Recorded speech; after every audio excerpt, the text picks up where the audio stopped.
There's a code. There's a code within the banking system. People that keep a credit card balance are called revolvers, and the people that pay off their credit cards in full are called transactors.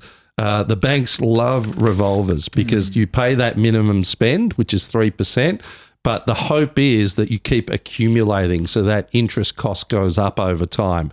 That's the theory behind it.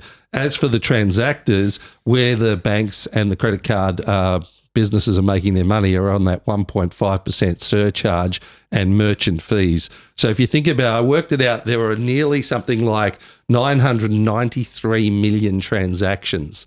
So you think about the surcharge for businesses, even at 43 cents, going back to the banks on that. That is a hell of a lot of money that people wouldn't even think about. So when you think about these, you get 6 months interest free, come to us and you get all these reward points. We're all going, yeah, that's great. But yeah, where the big money's made is on those surcharges and transactions. It's millions. Definitely the psychology of the buyer though, like that ability to spend the money. I know we got rid of credit cards, and then in the lead up to the wedding and honeymoon, we thought, we might as well accumulate the points and we get lounge access. So Case and I got a credit card each, so all the bonus points.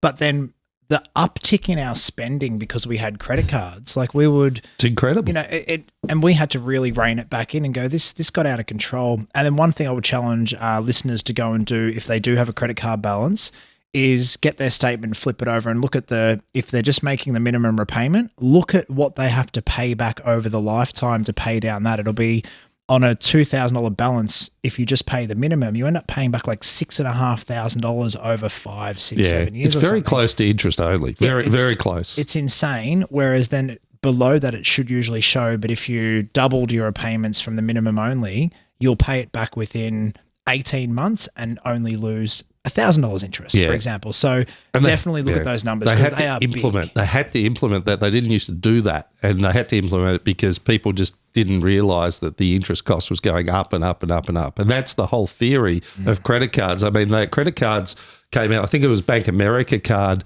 in Fresno, California is when it came out, and they sent out something like 15 million cards with a $500 debit balance because they knew the upside of the future was going to be trillions. So they had to create a habit of spending money you didn't have. That's crazy. And when you think about that, like they nearly went bankrupt. They lost a lot of money in doing it initially, but over time they made a fortune. So again, what I'd encourage the listeners to do is to think about it from a point of view of, how do I become the bank? How do I become the person that creates the technology where I'm getting that upside? Obviously all the lending institution and credit cards are doing it to us, but in business, they're subscriptions, things like that. You want to encourage that lateral thinking to think, how can I be doing that and utilizing similar strategies, but maybe more in a human and effective way, I would say. That's a good one.